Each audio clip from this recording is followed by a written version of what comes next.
Assalamu alaikum wa rahmatullahi wa barakatuh. Bonjour chers amis, j'espère que vous allez bien. Je vais vous narrer une histoire qui va vous enseigner beaucoup de leçons. Je vais vous enseigner d'abord que ce n'est pas tous ceux qui rient avec vous qui sont certainement vos amis, qui vous veulent du bien.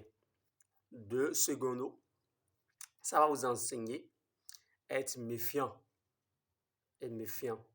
et aussi à savoir que ce n'est pas aussi tous ceux qui se présentent à vous comme des ennemis qui sont en réalité vos ennemis. Il y a des gens qui se présentent à vous et vous allez penser que c'est votre ennemi, ce n'est pas votre ennemi. Étudiez les personnes avant de juger. Ça va vous enseigner aussi à ne pas manger partout, n'importe comment. Écoutez l'histoire. C'est un ami. Il dit lorsqu'il avait 27 ans, il a trouvé un bon boulot et il gagnait quelque chose de 300 000 par mois. Il a pensé à l'un de ses amis et il dit, bon, je vais faire tout possible pour qu'il soit aussi employé dans l'entreprise. Maintenant, l'ami est d'accord parce qu'ils ont fait les études ensemble, tout ça ensemble. Et donc, il a fait tout possible pour que l'ami aussi soit introduit dans l'entreprise. Maintenant, qu'est-ce qui s'est passé? Après un certain moment, il dit qu'ils ont fini une fête. Ils ont fêté la manière dont ils sont tous employés quelque part, ils ont trouvé un bon boulot là. Ils ont organisé un petit festin et ils l'ont fêté. Maintenant, c'est après cette fête-là que mon ami dont je vous parle a commencé à sentir un malaise. Et il ne sent pas bien. Il a été à l'hôpital, il pensait que c'est quelque chose de très simple. Une petite maladie, non. C'est un petit palu, non. Et il a été à l'hôpital. Il a suivi les traitements, mais ça ne va pas. Il est allé encore pour qu'on puisse fouiller le mal. Qu'est-ce qui se passe? Ils ont fait toutes sortes d'analyses, ils ne trouvent rien. Mais c'est quoi? C'est quel mal? On part à l'hôpital, on ne trouve pas. Oui, bien sûr, nous sommes en Afrique. Il y a des mal, vous allez fouiller, vous n'allez rien trouver. Et c'est dans le corps seulement vous serez en train de souffrir. Si vous dites à quelqu'un, si la personne n'a jamais vécu ça, la personne ne va pas vous croire. Et donc, mais ça existe quand même. Il faut savoir qu'il y a des maladies ici chez nous en Afrique. Si vous êtes un blanc, vous m'écoutez. Sachez qu'il y a des maladies ici chez nous en Afrique où tu pars à l'hôpital, tu fais tous les diagnostics, toutes les tests, toutes les analyses, tu ne vois rien. Et donc, c'est ainsi que cet homme a fouillé, creusé, médecin après médecin, il n'a rien trouvé. Il a commencé à faire des traitements traditionnels. Et on a commencé à le traiter de guérisseur en guérisseur. Donc, il commence à se retrouver, mais il a toujours les séquelles du mal. En ce moment-là, il a fait quelque chose de 6 mois sans aller au boulot, 1 an sans aller au boulot, et il a fini par perdre son boulot. Entre-temps, son ami continue. L'ami ne fait que passer et dire, bon, ça va, oh. C'est des consolations seulement. Maintenant, il a perdu le boulot. La maladie n'a pas fini. Il a fait des années dans la maladie. Sa famille l'a abandonné. C'est-à-dire, sa propre famille l'a abandonné. Tout le monde l'a abandonné, sauf sa petite amie. Il a eu une petite amie. C'est elle qui l'a soutenu durant tout ce temps de difficulté. Des années de difficulté. Et il a fini par marier celle-là, sa petite amie. Et c'est sa petite amie même qui l'a aidé à se retrouver un peu, à trouver un petit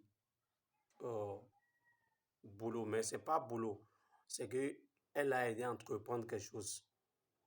Une petite boutique et c'est là, il reste. Mais il souffre toujours. La maladie, il a toujours les séquelles de la maladie dans son corps. De 27 ans, il a maintenant 49 ans. Maintenant, à l'âge de 49 ans, il était tranquille avec son épouse qu'il a soutenue durant tout ce moment de difficulté. Et il était tranquille dans la boutique quand son ancien ami, à qui il a cherché le boulot là, entre-temps, il est venu avec un homme de Dieu frapper à la porte de la boutique. Et c'est qui? Ah, c'est toi? Depuis des années? Ah, tu m'as plus contacté. On n'a plus de tes nouvelles, tout ça là. Hein? Et tu cherches quoi chez moi aujourd'hui? Et c'est comme ça, l'ami là s'est mis subitement à genoux et a commencé à le supplier. Pardonne-moi, pardon, je te demande pardon. Oh, ma vie, pardonne-moi. Ah, pardonne-moi comment? Tu n'as rien fait, tu dis pardonne-moi. Tu es mon ami, on n'a rien de... Donc, je t'avais chez le boulot, c'est parce que durant mes moments difficiles, j'étais plus retrouvé que tu demandes pardon. Non, ça, c'est pas un problème, ça arrive. Après que toi-même, tu traversais des trucs. Donc, c'est pourquoi tu m'as... Il dit non, hein. L'ami l'a dit, tout ce qui t'est arrivé là, c'est moi. Le jour qu'on a fêté, c'est toi qui m'as cherché le boulot et j'ai trouvé le boulot. Mais je n'étais, sans mentir, je ne t'ai jamais aimé. Je suis un faux ami. Il a avoué. Il dit, le jour, la nuit qu'on a décidé de fêter notre employabilité, le fait qu'on est employé dans cette entreprise, on a organisé festin. C'est la nuit là, j'étais empoisonné. Oui, il a les trucs que les Africains font. Il dit, c'est moi qui t'ai empoisonné. La maladie dont tu as souffert jusqu'à présent, c'est moi. Et ce qui est bizarre, c'est que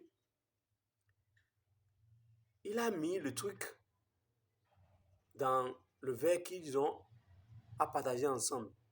Et donc, le gars, lui ne sait pas. Parce que lui, il a empoisonné le gars et lui aussi, il a pris le poison. Mais la différence, c'est que lui, il a l'antidote du poison. Et donc, il nous va à la maison, lui, il a pris l'antidote. Mais le gars, son ami ne sait rien. Lui, il a pris le poison sans antidote. C'est comme ça il a fini sa vie. Perdre son boulot et tout. Maintenant, il est venu avouer tout. Il a demandé pardon. Et il est reparti avec l'homme de Dieu qui est venu avec lui. Une semaine plus tard, son ami l'a appris que le malfaiteur est mort. Il se demande encore. Regarde, je suis déjà vieux. Je suis fini la quarantaine. 49 ans. Depuis 27 ans. Est-ce que je vais lui pardonner? Je vais lui pardonner ce qu'il m'a fait. Est-ce que je vais lui pardonner ce qu'il m'a fait? C'est ça la question qui se pose. Il se dit, ben, c'est méchant. C'est très méchant. Cette histoire est réelle et quand on m'en a parlé, ça m'a fait mal.